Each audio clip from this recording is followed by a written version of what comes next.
سماء هذا الوطن المجيد وفي ربوع اليمن السعيدة نرسل طيور المحبة والإخاء، نزف أرقى التحايا وأغلى التبريكات إلى رمز الوحدة والإنضال رئيسنا الغالي بمناسبة أعياد بلادنا المجيدة سبتمبر وأكتوبر ونوفمبر، وتزامنا مع عيد المعلم واستعداد لأعياد الوحدة المجيدة. كما نتقدم بالشكر والتقدير لربان سفينتنا ورائد نهضتنا الأب الفاضل الذي يعجز القلم عن تفسير منجزاته التي كانت وما زالت تعبر عن مدى إخلاصه وحبه لأهله ووطنه، الشيخ المهندس عبد الله أحمد بغشان حفظه الله ورعاه.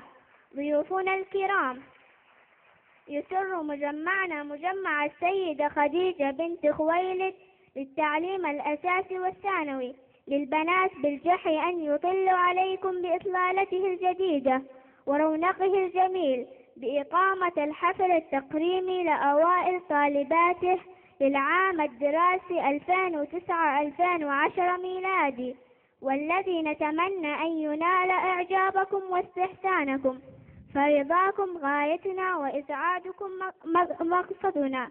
وفي البداية نبقى مع آيات عطرة من آيات الذكر الحكيم تتلوها الطالبة فاطمة مبارك بمكرمان.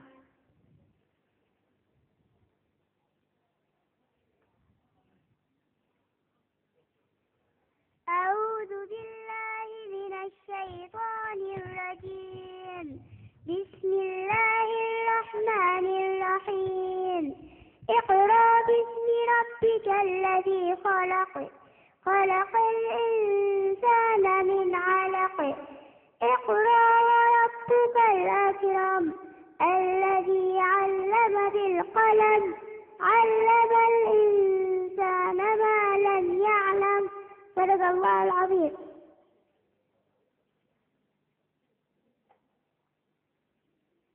حي المعلم يا رفاقي فهو خير العاملين، رب العقول وعاشا يهدينا بنات وبنين، رب المهندس والطبيب وكل إنسان تراه، لولاه لعشنا في جهالة وظلام وعناء. أما الآن مع كلمة مشرف المجمع الأستاذ الفاضل جمعان أحمد بعمر حفظه الله، فليتفضل مشكورا.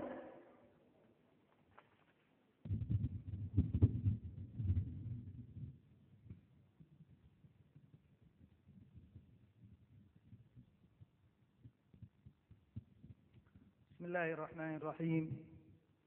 الحمد لله رب العالمين، والصلاة والسلام على أشرف الخلق وأكملهم سيدنا محمد وعلى آله وصحبه أجمعين.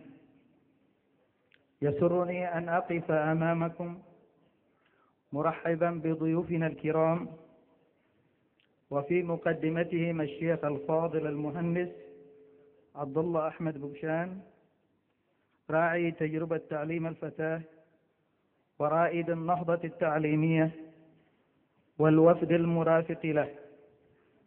كما أرحب أيضا بالأخ عضو المجلس المحلي بمحافظة حضرموت الأخ المقدم أحمد سالم بضراح، وكذا أعضاء المجلس المحلي بالمديرية، والأخ رئيس المكتب التنفيذي لنقابة المهن التعليمية والتربوية بالجمهورية الأخ صالح عبد الله عكار، والأخ مدير التربية والتعليم عبد الله حسين مقيبل، وبقية الأخوة الضيوف الكرام من آباء وشخصيات اجتماعية، وأقول لهم أهلا وسهلا وعلى الرحب والسعة. إنها لمناسبة جليلة وعظيمة أن أقف أمامكم لأعلن عن باكورة إنتاج هذا المصنع المتمثل في هذا الصرح التعليمي الشامل.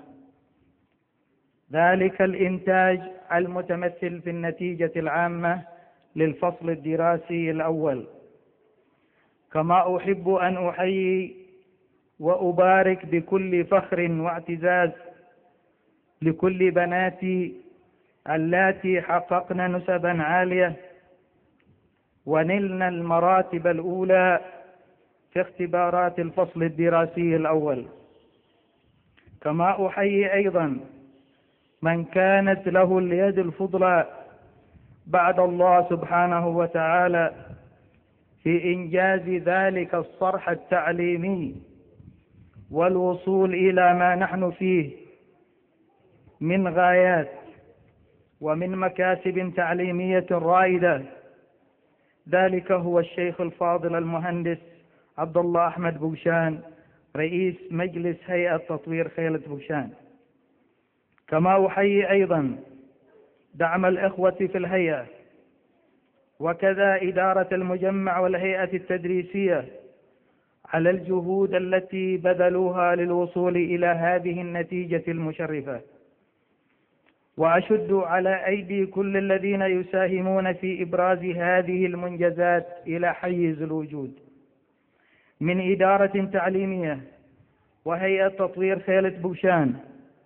ولا أنسى جهود الإخوة رجال المال والأعمال الذين يساهمون الآن في هذا المضمار ويدفعون بعجلة تعليم الفتاة إلى الأمام، أمثال الشيخ عبد الله سالم بحمدان وأسرة آل بن محفوظ وآل العمودي وبقية الأخوة المغتربين الذين كان ولا زال دعمهم السخي في هذا المجال متدفق. ودعوني أقول عبارة جميلة أعجبتني في هذه المناسبة. تلك العبارة تقول: إنك إذا علمت رجلا فإنك علمت فردا، وإذا علمت امرأة فإنك علمت مجتمعا بكامله.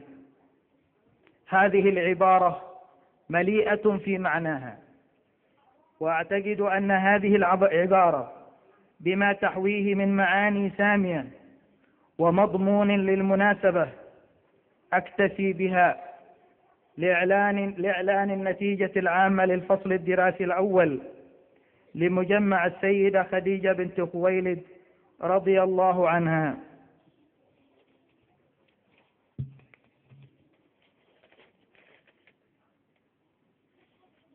في الآتي أسجل لكم أولا عدد الطالبات بالمرحلة الأساسية 416 طالبة، نجح منهن 386 طالبة بمعدل 93%.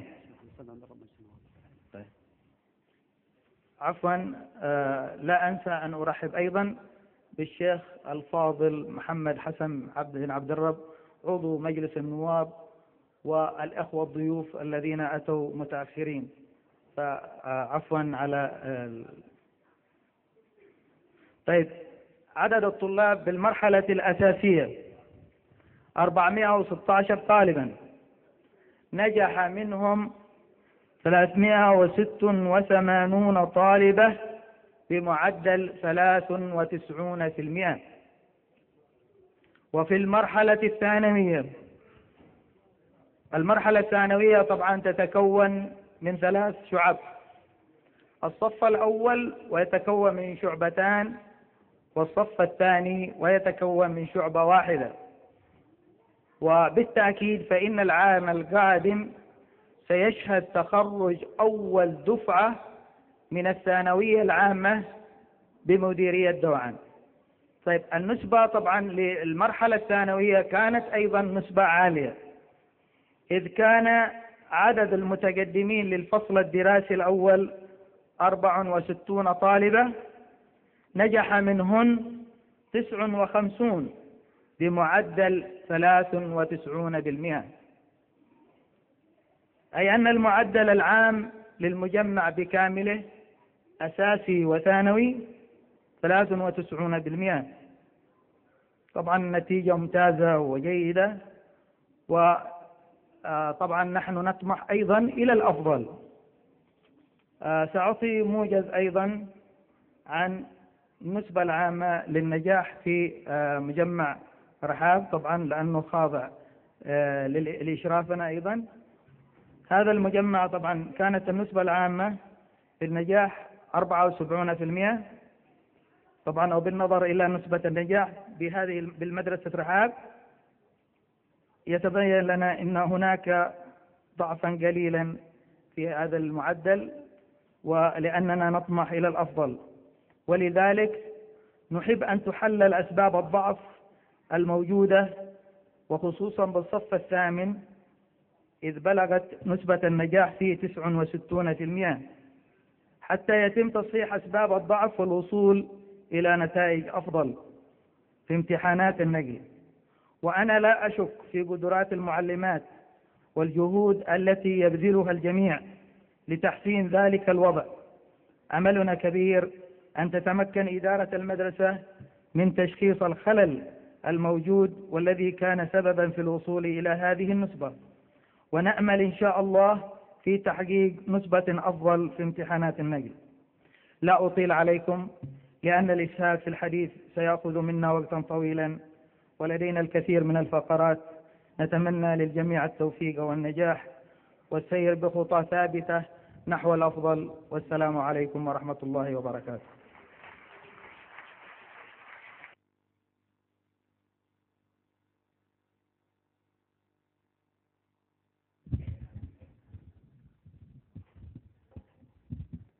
والآن مع كلمة مكتب التربية والتعليم بمديرية دوعا يلقيها الأستاذ الفاضل عبد الله حسين مقيبل.